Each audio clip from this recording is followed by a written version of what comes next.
What's up, guys? Welcome back to Bench Podcast. It has been about a year since I've posted on my channel, but hey, summer's ending. It's time to get back into things. Right now, today's video is about none other than the 23-year-old phenom Juan Soto and all of the trade rumors surrounding him, my opinion on where he's going to go, packages that could be put together, teams, all of that. So let's start off with, if you have no idea who Juan Soto is, that's just crazy, but some people don't. Juan Soto is a 23-year-old, almost 24-year-old baseball player who is really good. He's a right fielder, hits bombs. It's known for his Soto shuffle. Recently, the 2022 Home Run Derby champion. I know it doesn't really mean anything, but come on, it's bombs. His stat line for at least 2022 is a WAR of 3.3, 82 hits, 20 home runs, a batting average of 243, 45 RBIs, on-base percentage of 399. He has a slugging percentage of 47.478, and then an OPS of 876, which is pretty good. It's a little bit of a slower season, but I mean, come on. Still pretty phenomenal stats. Career-wise, he's only 23. Career-wise, he has a WAR of 20.9. He has 567 hits, 118 home runs. He's a 291 batting average, 395 RBIs. He has a 4.26 on-base percentage, a 5.37 slugging percentage, and a 9.63 OPS, which is nuts for only being 23 years old. Most guys usually retire from baseball about late 30s, maybe early 40s if they want to push it, but typically it's in your late 30s. Mid-30s or late 30s. So to be only 23 years old and have these kind of stats is crazy. Now, there are three teams I'm specifically going to talk about that are really in on Juan Soto. I know I've seen like the Rangers are in. I know some other teams are in, but they do not have prospects or things to trade in order to get Soto. These three teams, on the other hand, that I'm going to talk about and mention, have very good, they have good prospects, decent farm systems, and have a bit more big money to spend, and they're not a small market team. I don't know if many people saw it, but the Rays were trying to get Soto, but given how much he was going to cost in like player-wise, money-wise, all that, they're a small market team, they backed off very quickly. So the number one team, I looked up this from John Heyman. I was on his Twitter kind of scrolling through, and this list is his opinion, and I'm going to talk about it, and then I'm going to like remix the list to what I think would be best. So let's just hop into it. So the first team that John Heyman has on his list is the Padres. The Padres are number one leading front runners to get Juan Soto, which we can't deny.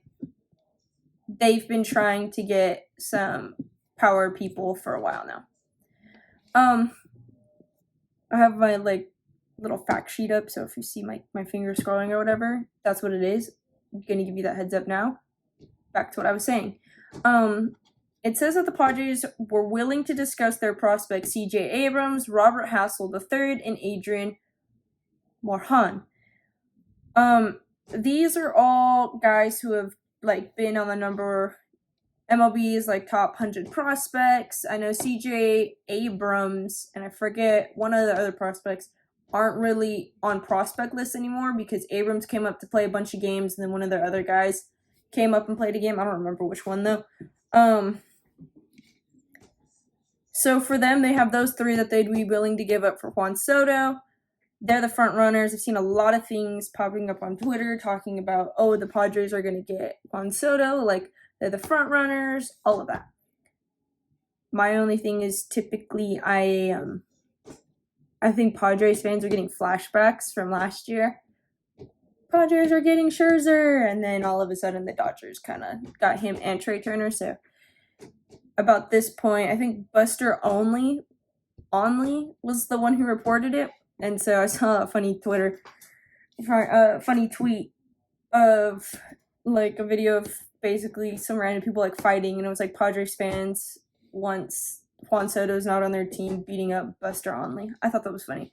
I'll probably like put it up somewhere over here so you could see it, but I thought that was really funny. On to the next on John Heyman's list was the Cardinals. Mike Rizzo, the general manager of the Nats, really likes their like stash of younger players like Dylan Carson, Harrison Bader, Walker, Gorman, and Mason Wynn. They like that. I mean, come on, Harrison Bader's really good. A bunch of their other players are really good, so I could see why they like that. I know the Cardinals could use a decent another bat. They were really hot, and they're kind of falling short. So maybe by giving them this and giving them another big bat in the outfield too, may help their chances of getting back up to a wild card spot. Because as of right now, I don't think they have the wild card spot. I haven't double checked because I haven't checked the standings recently, but I do believe that they're behind the Milwaukee Brewers for that wild card spot. I think it's the last time I checked, but I could be wrong. But anyways, that will better help their chances further to the playoffs. They could afford it, given that Yadier Molina, Albert Pujols, and Adam Wainwright are all basically retiring this year, which opens up a lot of cap space a lot of money loosened, so they could go ahead and buy Juan Soto or like extend him, do whatever they need to do. The final team, because I'm only doing the top 3, because I think these are the only 3 that are very plausible in this situation. I'm going to say that and watching like days come, I'm about to get proven wrong. The final team on this list, John Heyman's top 3 that like finalizes it, is the Dodgers. Now, obviously the Dodgers have a ton of prospects with Diego Carta, Bobby Miller, are like 2 that I can name off the top of my head who I would feel the Nationals are very interested in. My only thing is the Dodgers struggle with pitching. Giving up Bobby Miller, who is a very good pitcher from his one game in the MLB, his game that he played, he was very good. Watching him pitch in the All-Stars Future game, very good. Diego Carta, big bat, good catcher, boom. My only problem is we signed Juan Soto. We're going to want to extend him. We have Trey Turner coming up. We need a shortstop. I could make do without an outfielder. We got Trace Thompson, who's very good. Gavin Lux can rotate to that position. All of that. There's ways to get around the whole outfield situation. Our infield, our shortstop, is what we need, and I feel most importantly that we should sign Trey Turner before looking into getting Juan Soto. Do I want Juan Soto? Yeah, he'd bring a good bat to the team, strengthen the offense, but it's not a priority. Our priority is signing Trey Turner and getting another arm in the bullpen. This kind of brings me to another point, very off topic, not dealing with Juan Soto. The Angels have kind of opened up to hearings about Ohtani. I think if we were to get a star player, I'd prefer Ohtani due to his possibilities to help our bullpen, but also the offense. So it kind of, a 2-for-1 kind of deal would sound way better to me. We'd probably have to give up a lot more for him, but we'll see. I just know I would not like to give up Diego Carta and Bobby Miller. For those can be very useful tools in the future, and Bobby Miller will be a very useful tool in the future for bullpens. So that was John Heyman's list. So I'm going to rank them. I think Cardinals have the best chance of getting him. I would really like to see Juan Soto on the Cardinals. I think he can really help out and stuff like that. With their outfield and their lineup, I think he's their best choice. And I think it's better for Soto. The Padres, on the other hand, I'd put them second. I could see them going for him. I could see the fit in the outfield, the bat, and all that to add to Manny Machado's bat and then Tatis's bat when he comes back. I just feel it's more plausible that they're second, Cardinals first, and then the Dodgers still in last place because even as a Dodger fan, we really don't need Soto. And I know everyone's like, oh, but Soto this, Soto that, he's really good, 23 years old. We don't need him. We have other priorities that need to be focused on that are not Juan Soto.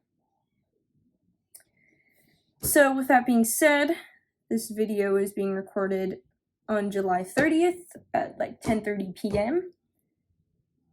I'm really hoping by the time I post this, either tonight or tomorrow, he's not gotten traded.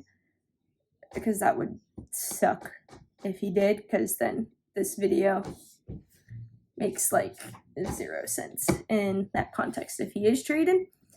But yeah, that's really it. That's my thoughts.